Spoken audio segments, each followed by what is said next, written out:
E vamos ler a partir do versículo 12. Vai estar projetado aí que fica assim na Bíblia, fique bem tranquilo, dá para você seguir a leitura. O texto diz assim: no primeiro dia da festa dos pães sem fermento, quando se costumava sacrificar o cordeiro pascal, os discípulos de Jesus lhe perguntaram: onde queres que vamos e te preparemos a refeição da Páscoa?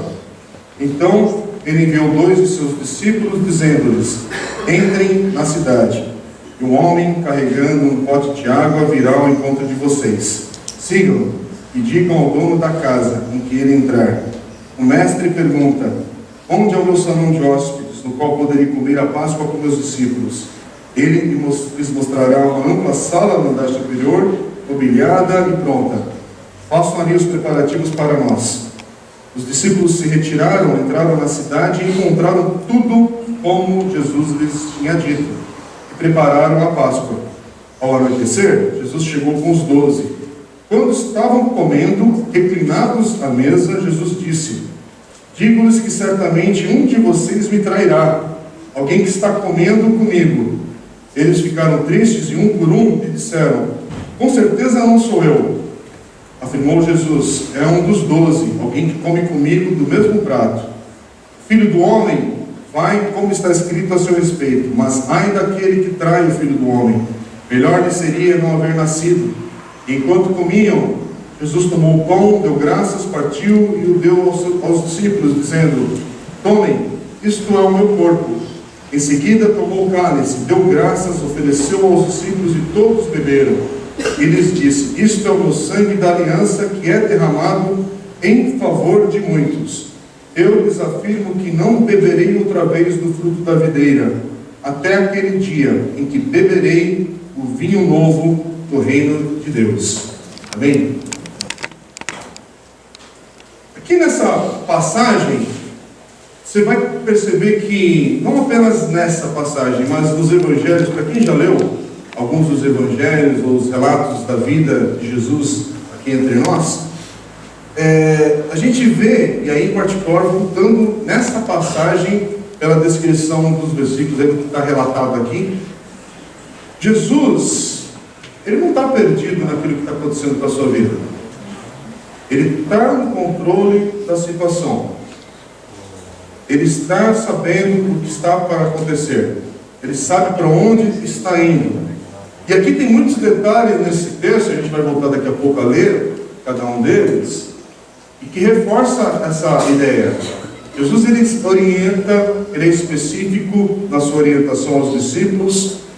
Quer dizer, ele sabe que ele está a caminho da cruz para morrer. E ele tem afirmado isso: ele está para morrer pelos nossos pecados, pelos pecados do mundo. E aí, voltando para a questão da Bíblia no Velho Testamento, porque, de novo, quando a gente está nos Evangelhos, aquilo que a gente chama hoje de Novo Testamento, você tem que lembrar que aqui Jesus fala das Escrituras, é o Velho Testamento que a gente chama hoje.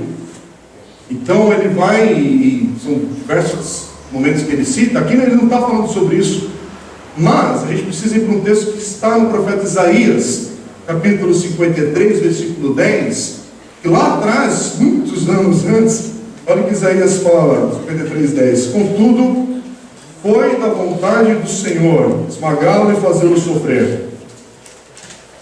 Quer dizer, os profetas estão falando sobre esse momento, essa caminhada de Jesus em direção à cruz. Não é uma coisa do acaso, não, está sendo tratado livro após livro da Bíblia, profetas falando. E você lembrar de novo que o que nós temos hoje como Bíblia, naquele momento, são diversos livros, são diversos autores, são diversos momentos da história. Não é tudo conectado e relatado assim sequencialmente, como a gente lê. Aliás, a Bíblia não é sequencial, para quem não é familiarizado com a palavra de Deus, aqui, o que nós chamamos de Bíblia hoje. Então tem muita história, tem muitas coisas aqui que estão por trás dos eventos e do que está relatado aqui nesse texto de Marcos, em particular.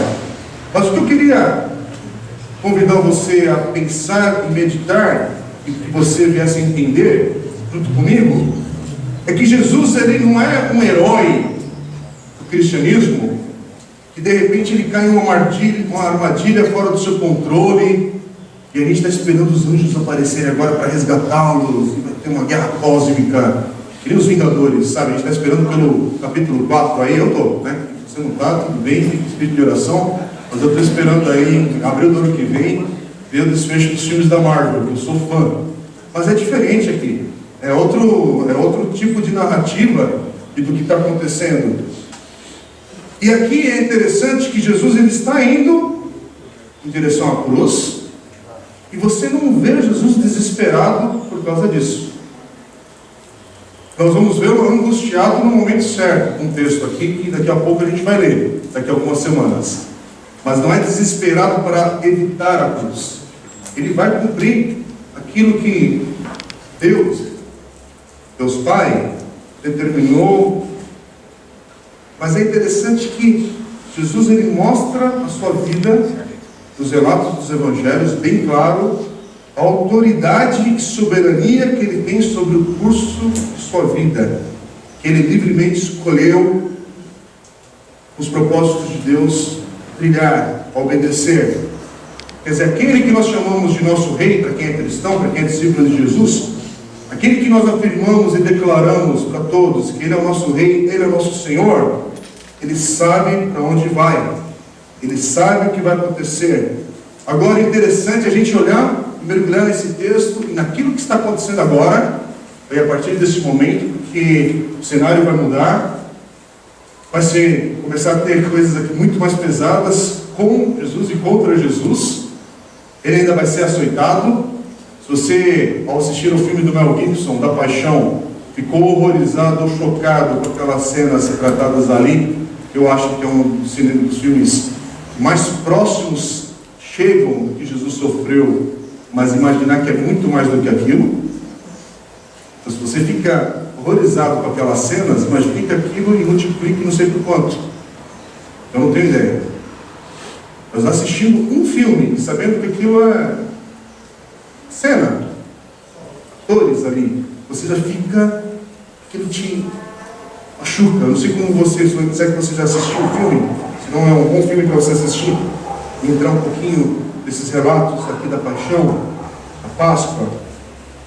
Mas é interessante que, mesmo com toda a maldade, perversidade, pessoas conspirando contra Jesus, tudo isso que está sendo feito contra, tudo isso que está sendo planejado é arquitetado com intenção, a intenção é má, tem maldade, tem perversidade nisso, a intenção é destruir, a intenção é matá-lo, mas nas mãos de Deus é o meio que Deus vai manifestar a sua graça, no meio de toda essa catástrofe, toda essa tragédia que deveria ser, mas a partir disso Ele vai mostrar os propósitos da sua salvação.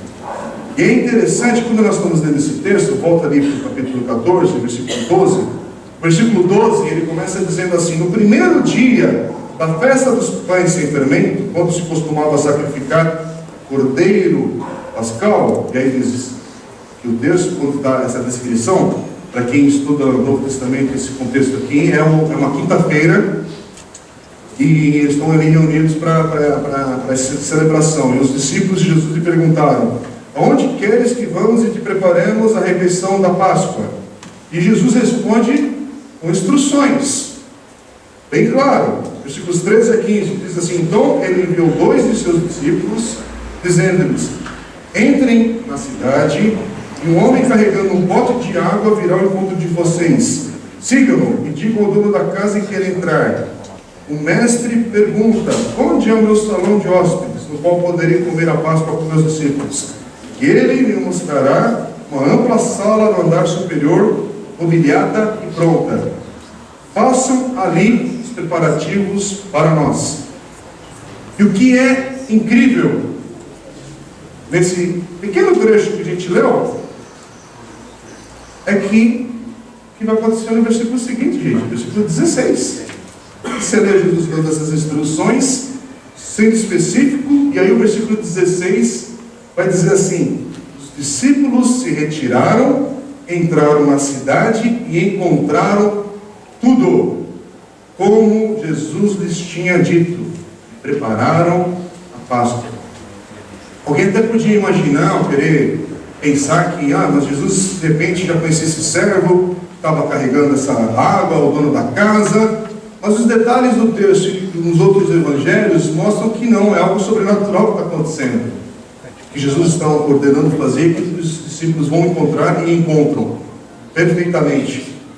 Quer dizer, esses dois discípulos, eles fazem de acordo com o que foram instruídos, eles preparam então a Páscoa, e aí está subentendido aqui que eles prepararam o Cordeiro Pascal, que simbolizava a libertação deles, dos judeus, da escravidão do Egito, da redenção do Egito. É isso que é a Páscoa para o povo judeu, para Israel. Mas eles mal podiam compreender, imaginar que o que eles estavam preparando é só uma sombra daquilo que está para acontecer, algo maior ainda na vida de Jesus. Quer dizer, eles estavam ali preparando algo que simbolizava o sacrifício de Jesus, a sua vida. O Cordeiro Pascal, verdadeiro, como Paulo fala em 1 Coríntios 5:7. Paulo fala assim: pois Cristo, nosso Cordeiro Pascal, foi sacrificado.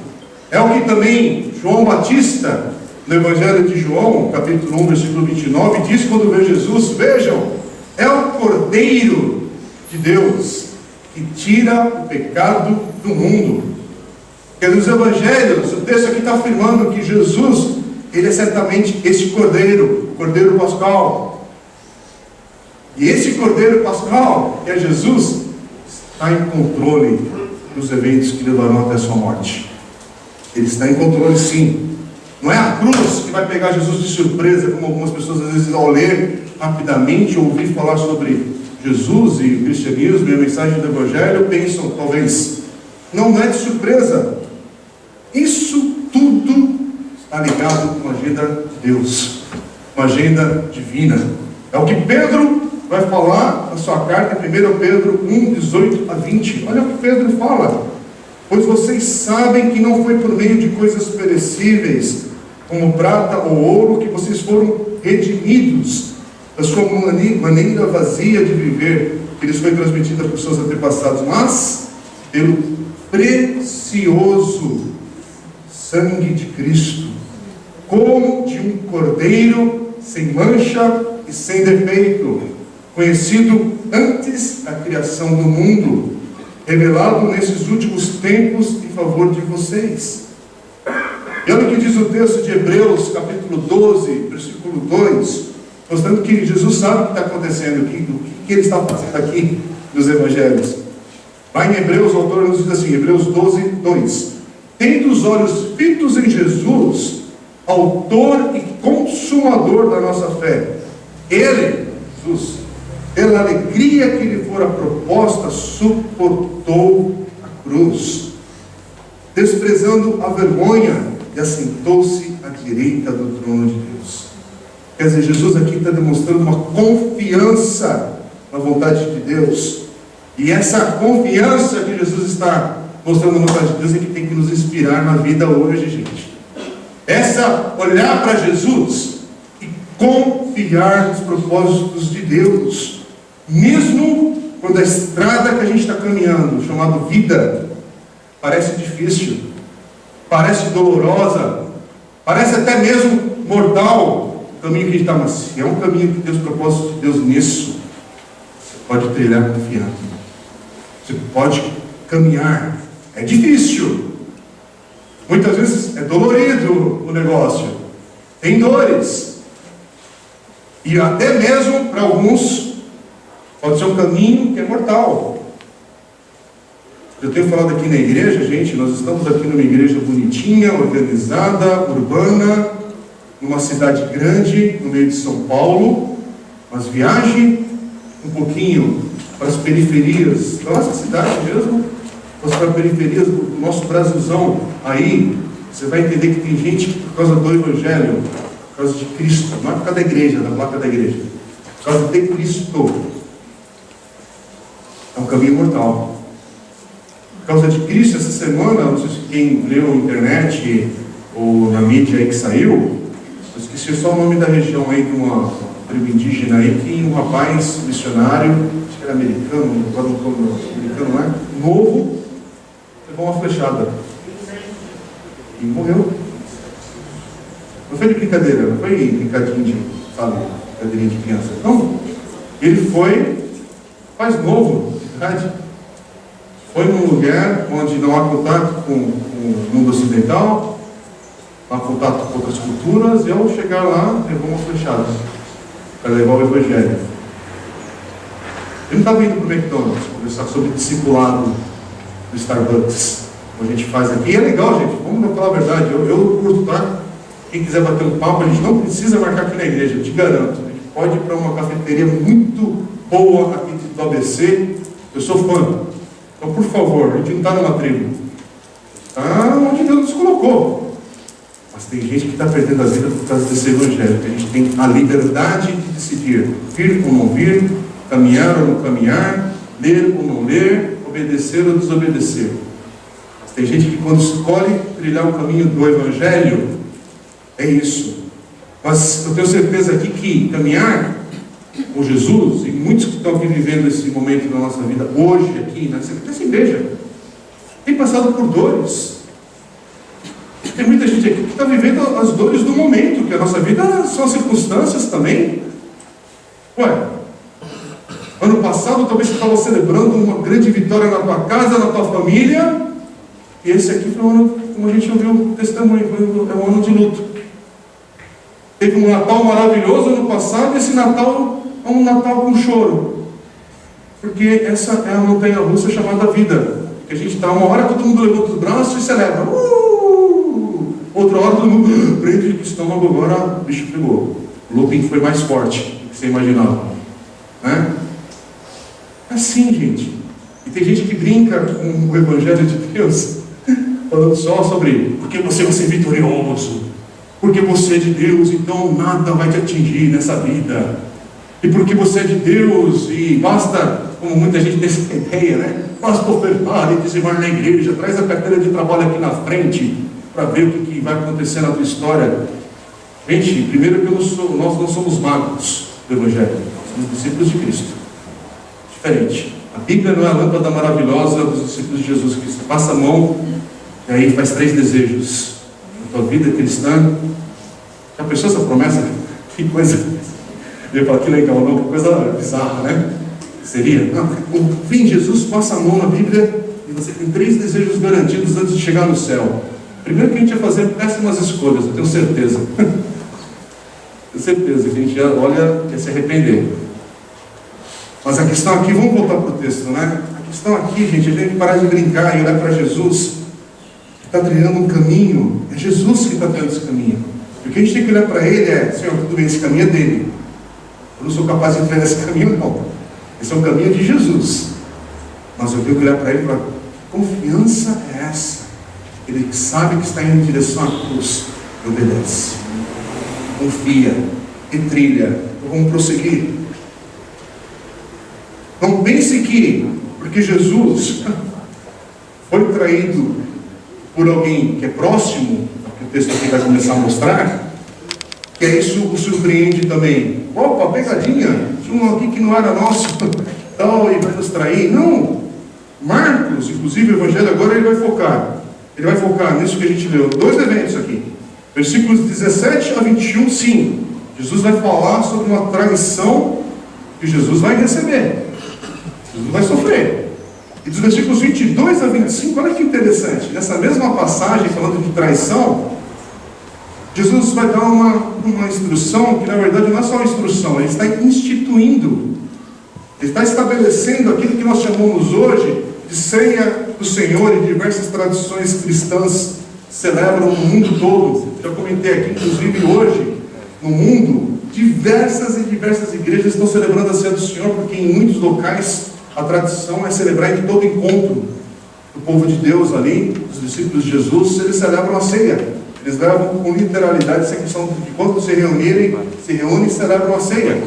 Nós aqui, por uma coisa nossa, social nossa, a maioria das igrejas do Brasil, não todas, nós celebramos uma vez por mês, e aí você define quando você faz isso. O importante é celebrar. O importante é entender o significado. O importante é você entender que é Jesus que instituiu a ceia. Não é uma coisa que você também faz a opção: hoje eu não vou participar, amanhã eu participo. Eu não estou falando aqui agora sobre também regrinhas de igreja, sobre frequentar a igreja, não frequentar a igreja. Estou falando sobre levar isso de uma maneira que não está no estilo da Bíblia também, a palavra de Deus. Você participa da ceia como se fosse só participar da nossa mesa aqui do café da manhã, que sim, é uma dinâmica outra nossa, mas a ceia do Senhor tem um significado por trás disso.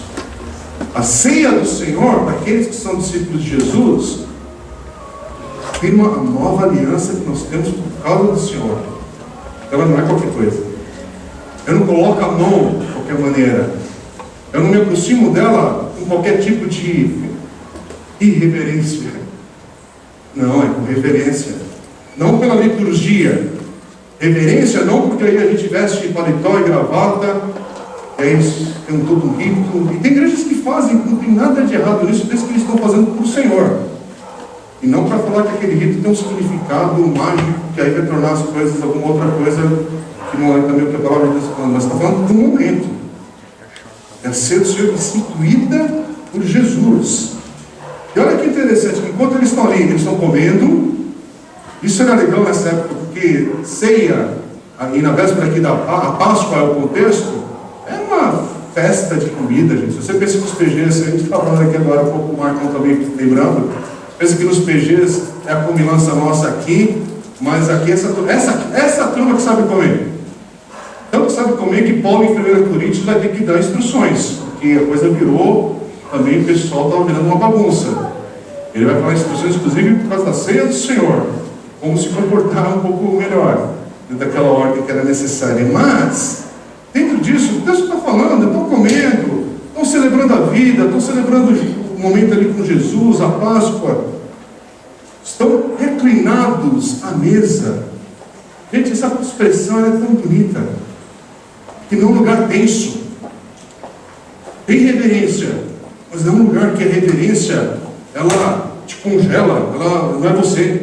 Sabe aqueles ambientes que você vai? Eu já fui em igreja, gente, que é um barato. O pessoal é mais feliz quando acaba o culto do que durante o culto. Durante a celebração, você não sei se já viu isso. Durante a celebração é uma tensão. Todo mundo tenso, apertado, com o papel, com a ordem e tal. Mas quando acaba, fica livre, agora pode abraçar, agora pode sorrir, agora pode brincar com criança. Barato, não vou falar com a igreja que eu fui. Depois eu conto. Né? Mas é uma doideira isso, né? E aí aqui nesse momento são reclinados à mesa. Agora olha que coisa, porque Jesus vai falar algo, versículo 18, que vai mudar o clima. Mudou o ar na sala. Sabe quando você está numa festa, está todo mundo num ambiente gostoso, está gostoso mesmo, está todo mundo ali desfrutando daquele tempo, mas aí alguém pega e fala algo e o ar muda. O ar fica pesado. Uma palavra, uma frase, uma sentença. E é o que Jesus vai falar algo que vai mudar o ar. E aí é grave, gente, porque Jesus, olha o que Jesus fala, versículo 18: digo-lhes que certamente um de vocês me trairá. Alguém que está comendo comigo. E ao falar isso, existe um salmo que é de Davi que tem ligação com esse texto. Salmo 41, versículo 9, olha o que diz Davi lá atrás: até o meu melhor amigo, em quem eu confiava, que partilhava do meu pão, voltou-se contra mim. Que louco esse texto. E essas palavras que Jesus vai falar, ou fala aqui no Evangelho de Marcos, olha que interessante, porque ao falar, lógico, Jesus provoca um incômodo em todos que estão ali, que são os discípulos, não é qualquer um, são os discípulos. E o engraçado, gente, não sei se você percebeu nesse texto, e tem outros evangelhos que também contam essa história, que ao falar sobre isso, olha o que está falando: um de vocês me trairá, alguém que está comendo comigo. E o texto não fala isso. O texto não vai falar o que eu vou dizer agora. O texto não diz: e então todos olharam para Judas. Nem vou olhar para falar, não, olhar para a cadeira vazia. E todos olharam para Judas e disseram: só podia ser você. Ué, não é uma coisa mais óbvia? A gente está numa reunião de igreja, eu falo alguma coisa, de repente todo mundo fala, está falando daquele fulano ali e tal, e a gente cita o nome, porque às vezes a gente está nos conflitos aqui de vida da gente, que todo mundo fala, né? Fulano, né? Ciclano e tal. Mas não é interessante, Jesus está falando algo, peraí, os 12 não sabem de que ele está falando. Como assim? Alguém vai trair e ninguém está dando evidência, sinais claras que isso vai acontecer? Porque não era claro para a gente acha que a gente é expert de vida, né? A gente está caminhando para assim, ó, se Jesus falar um negócio desse, a gente, opa, Deus deu discernimento, né? A gente vai, parece que não é o que acontece. Pelo menos nenhum relato fala sobre isso, e a gente sabe que não fala sobre isso mesmo. Sim, Judas, a gente sabe por causa da história que nós temos em mãos. Judas vai trair Jesus. Mas o que a gente precisa lembrar é que pela manhã, no dia seguinte, todos terão traído Jesus. Ou você não percebe isso no relato do Evangelho? Aqui fica claro que nessa declaração é sobre Judas. Todos vão trair Jesus. Judas, a gente lê, os versículos 10 e 11 vão reforçar sobre isso. Você percebe que Judas trai por ganância. Mas, no decorrer do texto, e é no próprio capítulo 14, que é um capítulo muito extenso do Evangelho de Marcos, você vai ver que, dos versículos 37 a 42, alguns vão trair por fraqueza, versículos 50 e 52, outros vão trair por causa do medo, e até mesmo, terminando o texto, versículos 66 a 72, a gente vai meditar isso nos próximos dias, por covardia.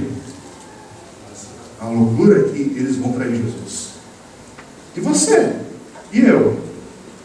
Eu não sei se você consegue perceber isso, mas nós nos parecemos com Judas sempre que pecamos, meu irmão.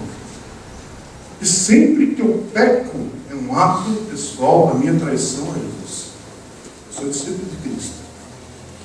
Mas, irmãos, sem querer fazer assim, uma falsa modéstia e tal, se você caminhar comigo por uma semana, você vai ter algumas surpresas, porque tem momentos que manifestam coisas que eu não queria na minha vida. Começar lá em casa. Começa nas minhas discussões em casa com a dele. Graças a Deus estamos casados, caminhamos o melhor possível e bem. Amo minha esposa, ela não está aqui para ouvir isso. Mas tem dias ali que falam, cadê Jesus aqui? Cadê o Senhor? Eu estou traindo Jesus com o meu comportamento. Estou traindo Jesus com a minha fala. Estou traindo Jesus com a minha estupidez. E se não entrar graça, se não entrar misericórdia, se não entrar o perdão de Deus, o meu lar é um lar que Judas está ali, aparecendo no espelho. Lembra do texto da semana passada, para quem teve aqui presente? Vou lá escovar os dentes, vejo reflexos, sombra, uma própria imagem de Judas. Porque quando eu ando fora do Evangelho, da graça, do amor de Deus, estou traindo Jesus. Não é mais ou menos. É por isso que o Evangelho é essa mensagem maravilhosa, que luta todos nós. Aliás, eu gostei ontem, eu compartilhei uma frase do Spurgeon, e queria falar aqui na igreja, porque vem a ver. Porque o Evangelho é um mendigo falando a outro mendigo, onde tem pão. Todos. Sei lá das pessoas. Eu estou falando, olha, achei o pão da vida. Eu preciso te falar. Que a fome que tinha na minha vida, talvez está no teu coração. Que o único pão que vai saciar essa fome que você tem, a única água viva que vai saciar essa sede da tua alma, é Jesus. Por isso que eu estou falando, não é porque eu sou melhor do que você, é porque eu encontrei, eu preciso te falar, porque esse negócio que você corre, esse negócio que você está atrás, pelo nome, Jesus precisa. Essa ansiedade que a gente tem expectativas para o Brasil, tem novo governo, joia, vamos orar por ele, vamos torcer para tudo caminhar bem, mas a gente sabe que a fome e a sede na alma das pessoas, elas vão surgir, se já não estão, uma grande parte, imediatamente. Porque não tem governo que responde a isso, não tem fome zero que supra a necessidade da alma das pessoas, não tem carro novo, não tem apartamento novo, não tem emprego melhor, não tem doutorado, não tem conta bancária, não tem casamento, não tem separação, porque tem gente que pensa que a felicidade é separar. Está tão crítico, a melhor opção é essa. não tem separação, não tem coisa que você faça, não tem esforço humano. Se não for a graça e a misericórdia de Deus, vai nos saciar. Isso é o Evangelho, gente. O Evangelho não é se torne batista. O Evangelho é olhe para Jesus e sacie a fome e a sede da tua alma nele, que é o pão da vida, que é o nosso Cordeiro Pascual. Irmãos, é por isso que no trilhar aqui, a gente está falando sobre uma traição que vai acontecer, e a traição dos discípulos na sequência. Mas olha que interessante, 1 João 1,9, que é um versículo clássico aí, que muita gente aqui conhece de cor, que diz que confessarmos os nossos pecados, Ele é o justo para nos perdoar os nossos pecados, nos purificar de toda injustiça. Mas esse versículo aqui ele é permanente na nossa vida. De novo, quando o pessoal às vezes tem uns questionamentos, outra hora a gente bate um papo e conversa sobre isso mais em detalhes, talvez, se for apropriado, mas o pessoal fica com aquela questão, por causa que o texto aqui fala sobre Judas, e aí quando você lê o Velho Testamento, fala muitas coisas proféticas a respeito de alguém que vai nascer e vai trair o Filho do Homem, que é Jesus e tal. E aí fica, Judas estava destinado, ou como alguns gostam de usar a palavra, predestinado, como se fosse uma palavra que se fala e não tem consequências, né? Predestinado a trair Jesus. Tá, não importa o que você fala, mas a diferença de Judas para Pedro, que também traz Jesus de uma maneira horrível, negando, e mais de uma vez, fala, e ele vai falar e negar, que ele confessou, que ele se arrependeu. É isso, é o coração, não é o tamanho do pecado, o tamanho da falha, é a postura ao ouvir sobre as boas novas de Jesus, porque Ele morreu, Ele ressuscitou, o amor dele, a graça dele nos basta. Não importa a besteira que você tenha feito na vida, a besteira que você tenha feito na vida, aquilo que a gente chama de pecado, aquilo que te separa de Deus, inclusive com pessoas, tem consequências. Tem consequências grandes às vezes, que são terríveis, mas na eternidade, o que Jesus fez não é suficiente. O que Jesus fez por mim e por você é suficiente. Não, meu amigo, se você pensa, não tem oferta, não tem dinheiro, não tem campanha de oração, não tem esforço, eu vou servir na igreja, eu vou servir aos pobres. Não, a gente faz tudo isso em resposta àquilo que Jesus já fez. Aquilo que Ele já fez por cada um de nós. Então hoje, a nossa vida aqui é apenas em resposta ao que Ele já deu passo. Aliás, Ele já falou, está consumado. Ele já falou, não sei se você já prestou atenção, está consumado.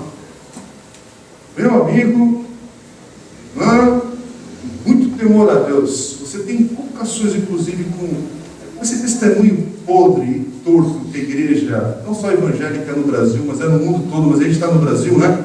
Então, no nosso meio fala. Inclusive, o Marcão estava conduzindo aqui o culto, no momento de dízimos e ofertas. Eu falo para você com temor a Deus.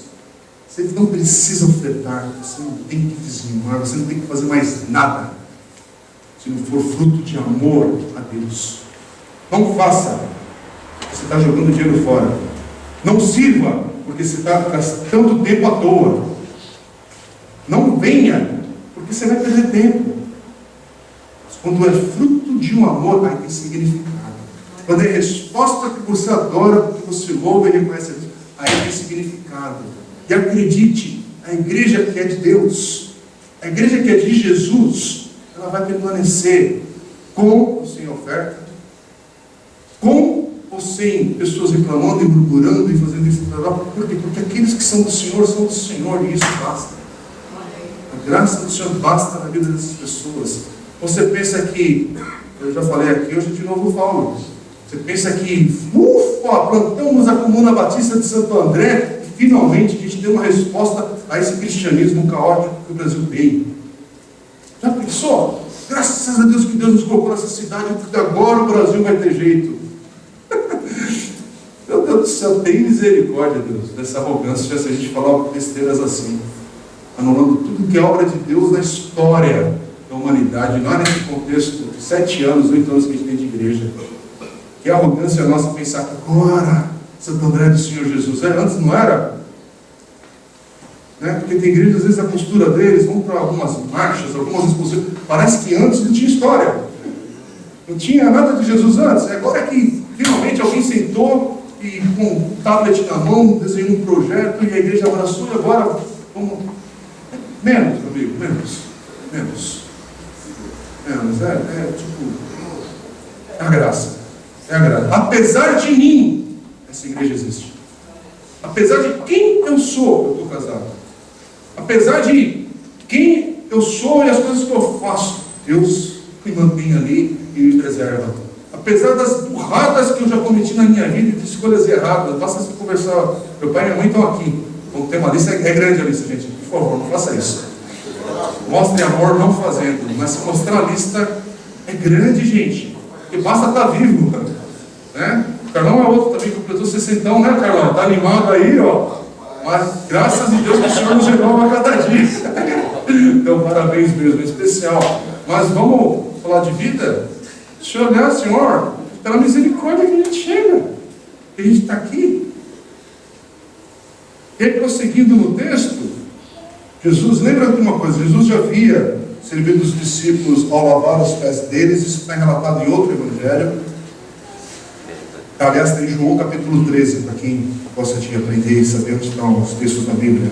E agora, é interessante que ele está servindo novamente os discípulos ao instituir o que nós chamamos de ceia do Senhor.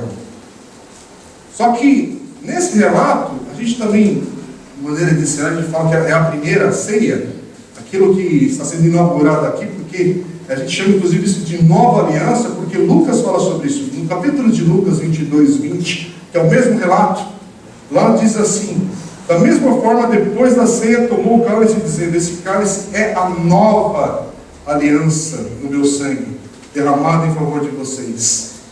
Olha que expressão bonita. Porque, gente, estamos falando de Páscoa. Páscoa é uma aliança que Deus havia feito com Israel lá atrás, que precisava do Cordeiro Pascual, que precisava, ali no caso, para eles saírem do Egito e ir para o anjo do que é enviado de Deus ali, não matar os primogênitos de todos ali no Egito.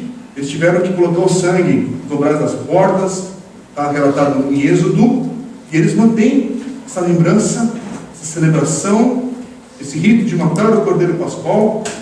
Só que é agora, durante essa grande festa, essa grande celebração, que Jesus fala: olha, a Páscoa que nós estamos celebrando agora, chegou o momento de vocês entenderem que é a ceia do Senhor, que é essa nova aliança. E é interessante, gente, porque Jesus está seguindo o script com os discípulos. Tudo que os judeus faziam, Jesus está seguindo ali agora nesse momento da Páscoa.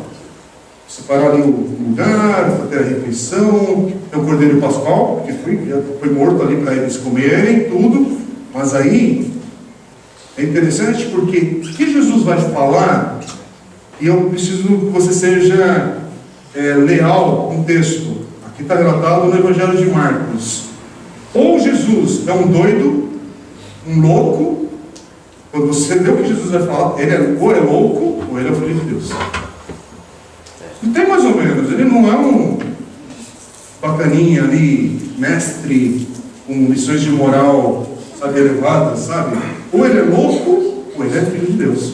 Ele é o Cordeiro mesmo de Deus. Por quê? Porque no versículos 22 a 25, olha o que Jesus vai falar no meio da celebração da Páscoa. Enquanto comiam, Jesus tomou o pão, deu graças, partiu e deu aos discípulos, dizendo: tomem, isto é o meu corpo. Em seguida tomou o cálice, deu graças, ofereceu aos discípulos e todos beberam. E lhes disse: isto é o meu sangue da aliança que é derramado em favor de muitos. Eu lhes afirmo que não beberei outra vez do fruto da videira, até aquele dia em que beberei o vinho novo do reino de Deus.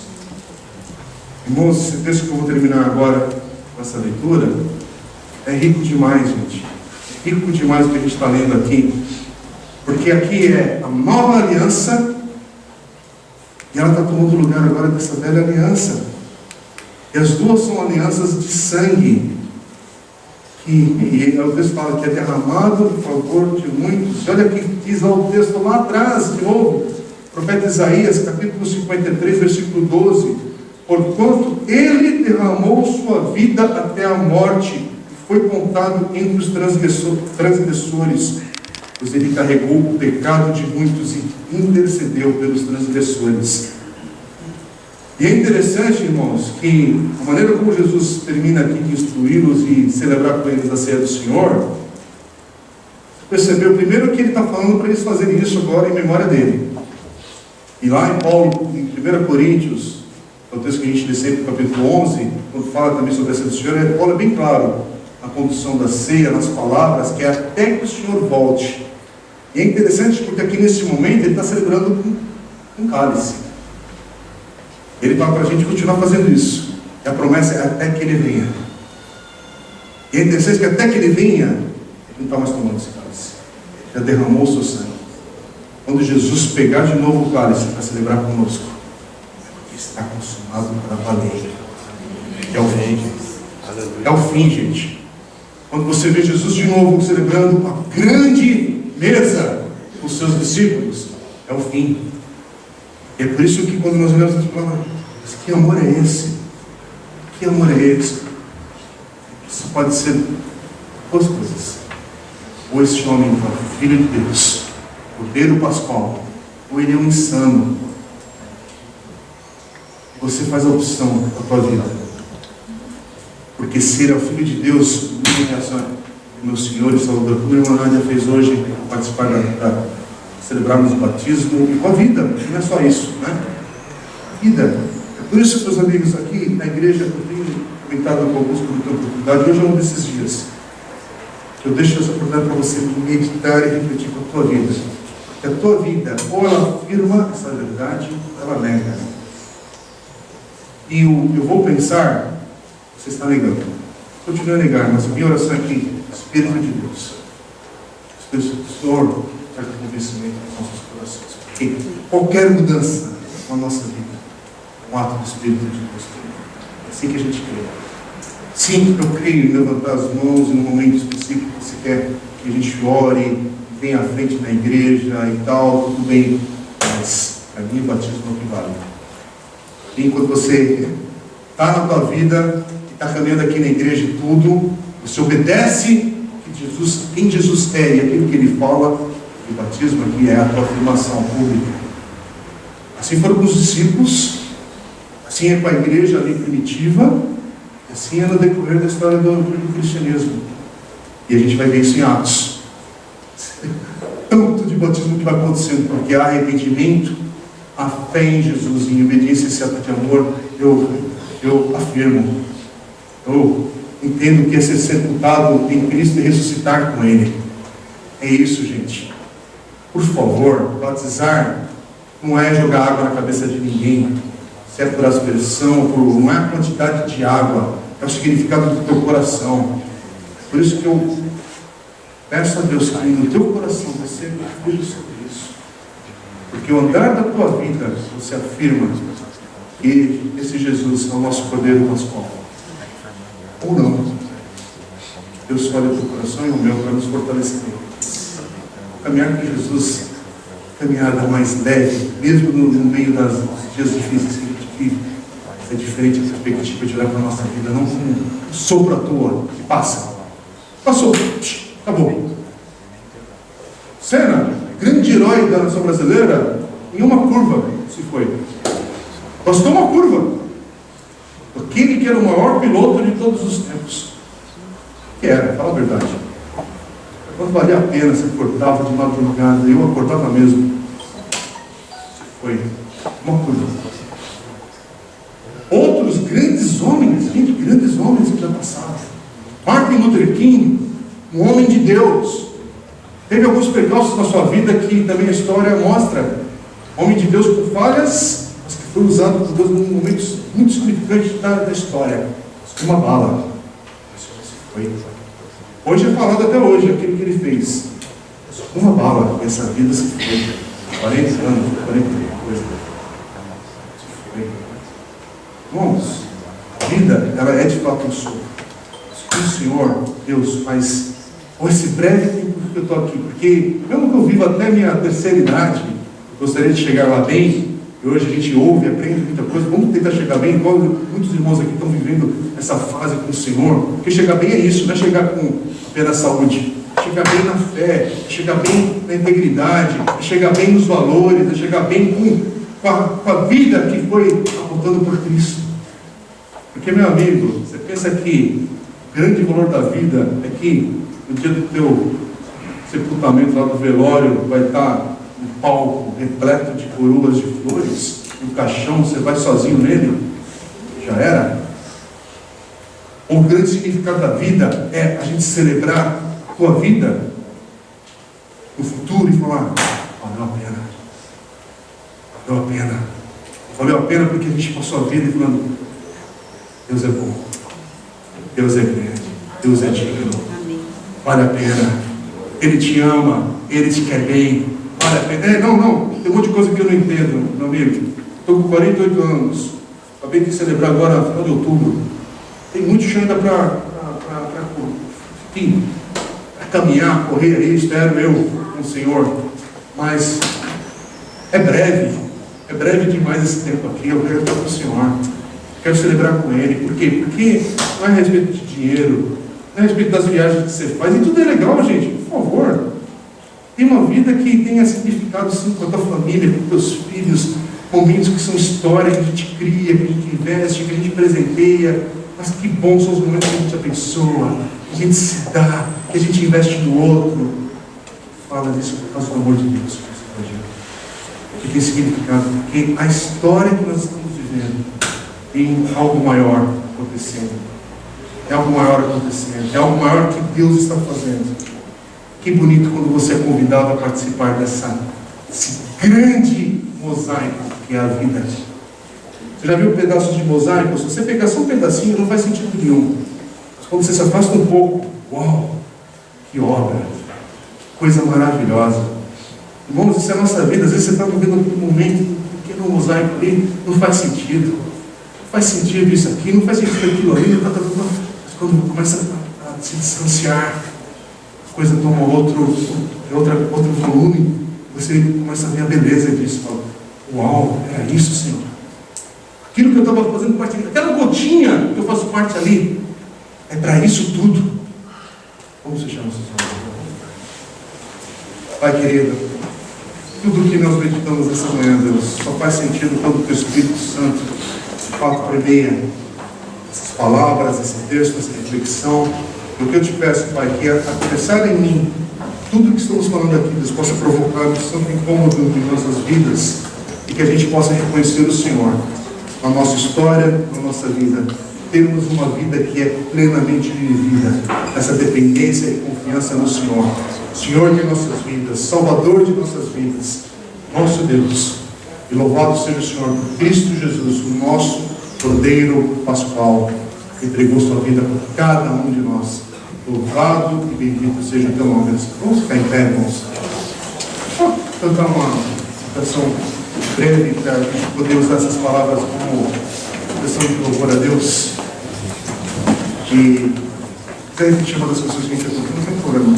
Então vamos orar com essas palavras, vamos cantar louvando a Deus. E antes da gente orar, encerrando.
Jesus, eu só